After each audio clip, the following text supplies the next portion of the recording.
Another hectic week in Donald Trump's America, and the president watched the NCAA wrestling match last night. But front and center back here in Washington is the education of America's children. After President Trump made good on a longtime conservative talking point and took major steps to shutter his own Department of Education. The president said some of the duties of the Education Department, like distributing funding for students with disabilities and managing student loans, would be handled by different departments. But there are urgent questions about how those changes would happen, how they would affect students who need the help, how any of it will help turn around learning for American kids. Well, here with me exclusively is the woman winding down her own department, Education Secretary Linda McMahon. Thank you so much for being here. I appreciate it. There's so many concerns and questions from parents about the real consequences of all of this. So let's talk about it. Hopefully we'll get some answers today. The president's executive order said that the Department of Education should begin to shutter. You well know, and you said this under oath, you can't do that without Congress changing the law. It doesn't seem like right now there are the votes to do that. So if you can't close it down, what exactly will the Education Department be doing now? Well, I think, first of all, thanks, Dana, for having me this morning. It's nice to start a Sunday with you. Thank you. I think the president was very clear. The outward-facing programs that are going to be affecting students there's not going to be any defunding for those programs. When he talked about student loans, that would be going to the Small Business Administration, and also then the programs for students with disabilities will more than likely rest in HHS, which, by the way, is where they began.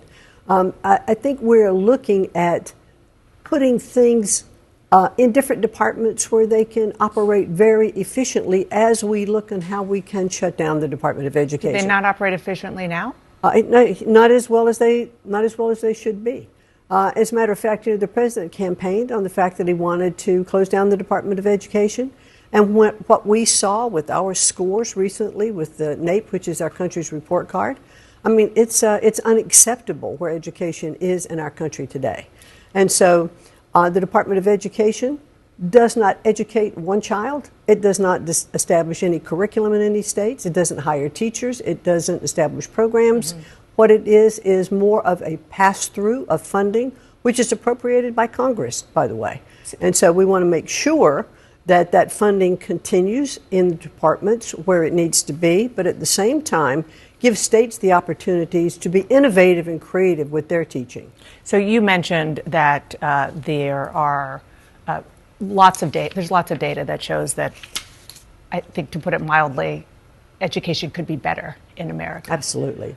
But you also just admitted, and it's just fact, that most of the funding, most of all of the curriculum, and everything that goes into educating our students happens on a local level. So I'm not quite sure how eliminating the Department of Education is going to make those test scores go up.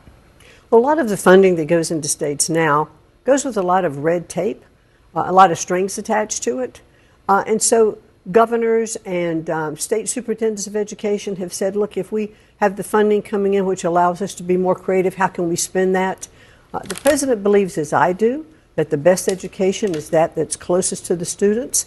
And I want to look at some of the states that have been incredibly great over the last couple of years, like Louisiana. Their NAEP score showed that they had improved the most of any states. Those were programs that were put in place by the governors, by the superintendent of education, not having anything to do with the Department of Education in Washington. So what we need to do is to make sure that the funding has a clear path, the funding continues, but that the states are allowed to spend the money where they need to spend it, to hire teachers, increase their salaries, make sure that our students with special needs are taken care of. And that's what we want to make sure that happens. I just want to ask a sort of a fundamental philosophical question, and that is, do you believe that the federal government has a responsibility to ensure that all children, rural children, urban, rich, poor, special needs, have access to quality education? That is certainly the goal of the president. He has said that he wants to make sure that there is equal access to quality education for every student in our country, which is why he is such a proponent of school choice. He doesn't believe that any child should be trapped in a failing school, that we should have parents have the ability to choose where their children can be able to go to school so that if they are in a failing school, they have an opportunity to have better education somewhere else, that they have the tools to be able to do that. But if I may, it's a goal of the president, but is it a federal responsibility to ensure that every child in America has access to a good education? I think that was the purpose of public education when we first began it in our country. And I think that the federal government, state governments, we owe it to all of our children. After all, that's the next generation of our engineers, our scientists, our quantum mathematicians, but also our welders, our plumbers, our HVACs, our welders, all of that. We have to make sure that there's educational opportunity available to every single student so they can be the best they can be. That's how we compete in the world. You mentioned students with disabilities. Of course, currently, your department enforces the Individuals with Disabilities Education Act, which does guarantee, it's a federal guarantee for free public education for children with disabilities. Can you guarantee to those parents and those students that there won't be any disruption with their education, the guarantees for their education? I certainly hope. I would like to see even more funding go to the states for that. And if it rests with HHS, which is one of the suggestions, that funding clearly is going to continue to come from Congress. And we want to make sure that those students do have those special services and those needs which they have, which is really monitored and taken care of at the state level. So it's funding, but I'm not hearing so far any federal promise from you, who is still in charge of federal education policy and the laws passed by Congress that you are still in charge of to protect children who need it, that those protections are still going to be there and that they won't be disrupted. They're not going to be disrupted. And it really does rest from the federal level on the funding. So the funding is appropriated by Congress. It flows through to the states. But am I, the Secretary of Education sitting in Washington, going to have a view into a schoolroom where a teacher is trying to take care of a student with special needs? Or is that going to happen better at the local level where that teacher, in cooperation with the parents and the local school officials, has more opportunity to make sure that that student's needs are taken care of? That's where it needs to lie. But if they don't have the funding, if they don't have the support from Congress to continue to appropriate that money, then that's where the students can really, fall through the cracks. Okay, so let's talk about funding. Let's focus on funding.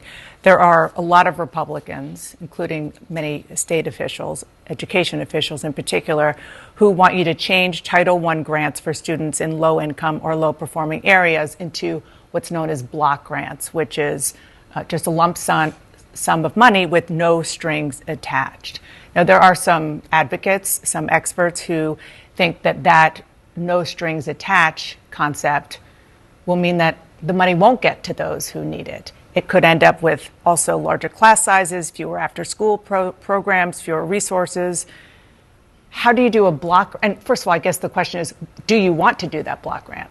That's one of the suggestions. And as I've talked to governors around the country, many governors, Governor Youngkin in Virginia, who said, clearly, I think that we have eyes on the education in our states, and if we have the funding, that we know how to spend it, where to spend it, without the government trying to say from their bureaucratic perch in Washington, this is where you should be spending that money, and Governor Youngkin or other governors could say, no, but if I take that money and I spend it in this district, or I spend it over here for teacher salaries, or I spend it here, I'm going to raise the level of education in my state. I'm the one with the bird's eye view, and I'm the one with the accountability. How do you, on the one hand, say that the federal government is still in the business of, which is still the law, protecting those students with disabilities, for example, and then send money without any guarantee that that's where the federal taxpayer dollars will go? Oh, well, let's be sure that we're understanding when you're talking about Title I versus IDEA money, which is the money that is being passed by Congress for students with disabilities. That will go for that purpose.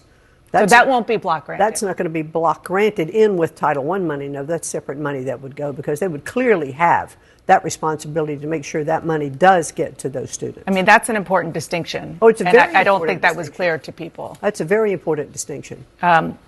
Just on the idea of Congress, you mentioned this, that the president wants to move the student loan program to the Small Business Administration, which you were in charge of in the last Trump term, and then move others to HHS. Why do you think President Trump has the legal authority to do that when these programs are inside your department through a law of Congress?